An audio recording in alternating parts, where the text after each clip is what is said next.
crown jewels of our wonderful city is the magnificent work they're doing at Erlanger and into the new Children's Hospital. Joining us to talk more on that, it's Bruce Comiskey. Bruce, you are the project executive. Yes. Which means everything that goes wrong pretty much falls on your plate. But we don't have anything going wrong, so See? we're in good shape. Then you're doing a great job. Thanks to Julie Taylor, and Julie is president of the Erlanger Foundation. Good to see you both. Good to see you. Where do we stand on the hospital now? Well, we've actually completed the campaign. It was a $40 million project, and we were tasked with raising $28.5 million of that. The community came through with shining colors, and we've actually raised over $30 million. And I know when you're starting a project like this, these numbers loom large, and you're thinking, wow, this is going to take a long time. But it's actually been a pretty short time since you all pulled the trigger on this, right? So meant to be a three-year campaign, and we did it 6 months ahead of schedule. Nice, very nice. Bruce, tell me what your responsibilities are, all kidding aside. Well, when you started out versus where you are now, what all have you had to get accomplished? basically pulling a team together, and we've got one of the best teams I've ever worked with, and getting the community involved in the planning of it, getting the staff involved in the planning of it, and getting it done on time and on budget, which we've done. On time and on budget. Yep. It's amazing that something that big could actually come off on time and on budget like that. You're to be Get the right commended, people, you and it's your team. not that hard. What was the biggest challenge for you both in your respective areas of pulling all this together? Julie, let's start with you. What was your biggest singular challenge? I think educating the community on what Erlanger provides, and because we'd really had no history of philanthropy, so we didn't have those large donors to go to in the very beginning to kick off the campaign and to really get us going before we went public.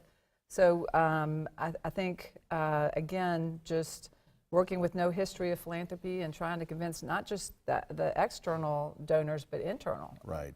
Bruce, same question to you. What was your biggest singular challenge? The biggest challenge and the fun part of the job was making sure that when we built this new outpatient center, it was unique to Chattanooga, and that it was not something that you would see in any other city. And this city has been incredible in reaching out and working with them, and it truly is unique, from the 1891 steam engine coming out of the front door to a 1940s tow truck on the second floor and a 30-year-old fire truck from the city on the third floor. It really embraces the city of Chattanooga. I was there when the fire truck was getting installed, which in and of itself, that wasn't a piece of cake to do. It wasn't. The train was a little bit more difficult. I bet so. But every floor of the new hospital has just got something so totally different, and like you said, so totally unique to Chattanooga. Correct. And what's the next step? I know you've gotten to this one plateau here. What's next for you as the president of the foundation?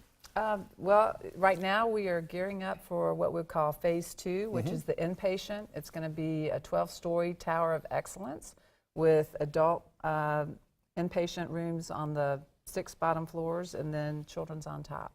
So we're getting the foundation prepared for the next big campaign. We would love to have you both back in the coming weeks, but coming up on December the 9th, you got a huge thing going on. Tell us about that. We only have about 30 seconds left. Well, we want the whole community to come see the building that they helped create.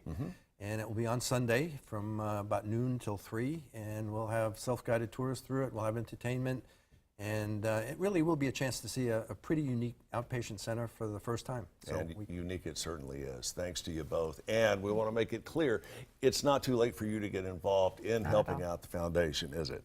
Correct. We're going to talk more about that on your next visit. Julie, good to see you. Thank you, Bruce, Jeff. thanks Great so much seeing for you. coming. Thank you. Congratulations on a job well done. Stick around. We have more of Let's Chat coming up right after this.